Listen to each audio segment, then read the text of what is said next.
اللہ نے جیسے ہی دنیا بنائی اس کے ساتھ ہی اسے اپنے انجام تک پہنچانے کی کچھ نشانیاں بھی بتا دی تاکہ لوگ عبرت پکڑیں اور قیامت سے قبل توبہ کر لیں۔ رسول صلی اللہ علیہ وآلہ وسلم نے قیامت سے پہلے ہونے والی کچھ نشانیاں بتائی ہیں۔ ان میں بہت سی پوری ہو چکی ہیں جبکہ کچھ بڑی پیشن گوئیاں ابھی ظہور پذیر نہیں ہوئی۔ ان پیشن گوئیوں میں سے ایک بڑی پیشن گوئی امام مہدی علیہ السلام کا ظہور ہے جو قیامت سے پہلے ہوگا۔ آخری نبی حضرت محمد صلی اللہ علیہ وآلہ وسلم نے حدیث میں یہ خبر دی ہے کہ قیامت سے پہلے ایک ایسا زمانہ آئے گا کہ دنیا میں کفر پھیل جائے گا، زمین ظلم اور سرکشی سے بھر جائے گی، اسلام صرف مکہ اور مدینہ کی طرف سمیٹ جائے گا۔ اس وقت نبی صلی اللہ علیہ وآلہ وسلم کی بیٹی سید فاطمہ کی اولاد میں سے ایک ایسا شخص پیدا ہوگا جو زمین کی عدل و انصاف سے بھر دے گا۔ ان کی حکومت تمام روحی زمین پر ہوگی، لہٰذا آپ صلی اللہ علیہ وآلہ وسلم نے فرمایا دنیا ختم نہ ہوگی یہاں تک کہ عرب کا بادشاہ ایک شخص بنے گا جو مجھ سے یا میرے گھر والوں میں سے ہوگا، اس کا نام میرے نام کے موافق یعنی محمد ہوگا،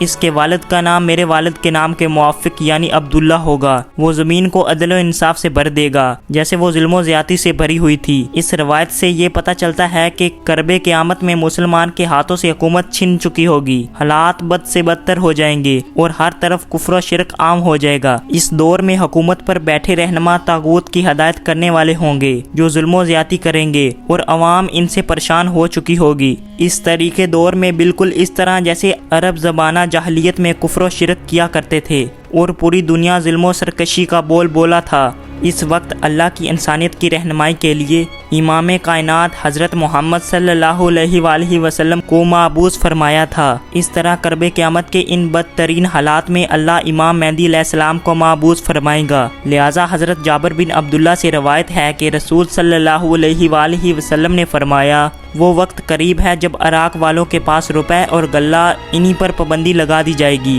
آپ سے پوچھا گیا کہ یہ پابندی کس کی جانب سے ہوگی تو آپ نے فرمایا اجمیوں کی جانب سے۔ پھر کچھ دیر خاموش رہنے کے بعد کہا کہ وہ وقت قریب ہے کہ جب اہل شام پر بھی یہ پابندی لگا دی جائے گی۔ پوچھا گیا کہ یہ رکاوٹ کس کی جانب سے ہوگی؟ فرمایا اہل روم کی جانب سے۔ پھر آپ نے فرمایا کہ میری امت میں سے ایک خلیفہ ہوگا جو لوگوں کو مال لب بھر بھر کر دے گا اور شمار نہیں کرے گا۔ آپ نے فرمایا کہ اسلام اپنی پہلی حالت کی طرح لوٹے گا جس کی ابتدا مدینے سے ہوئی تھی، یہاں تک کہ ایمان صرف مدینے میں رہ جائے گا۔ اس روایت سے معلوم ہوتا ہے کہ امام مہدی علیہ السلام کے ظہور سے قبل مسلمان کی مالی حالات بھی بہت زیادہ خراب ہو چکی ہوگی اور لوگوں کی طرح سے اہل اسلام کو شدید نقصان پہنچا جائے گا، حتیٰ کہ لوگ کھانے کے لیے محتاج ہو چکے ہوں گے۔ امام مہدی علیہ السلام کا ظہور کیسے ہوگا؟ اس کے متعلق مستدرک الحاکم کے اندر ایک روایت ملتی ہے کہ رسول صلی اللہ علیہ وآلہ وسلم نے فرمایا کہ مہینے میں قبل کے درمیان میں کشمکش اور معاہدہ شکنی ہوگی، لہذا حاجیوں کو لٹایا جائے گا اور منی میں جنگ ہوگی،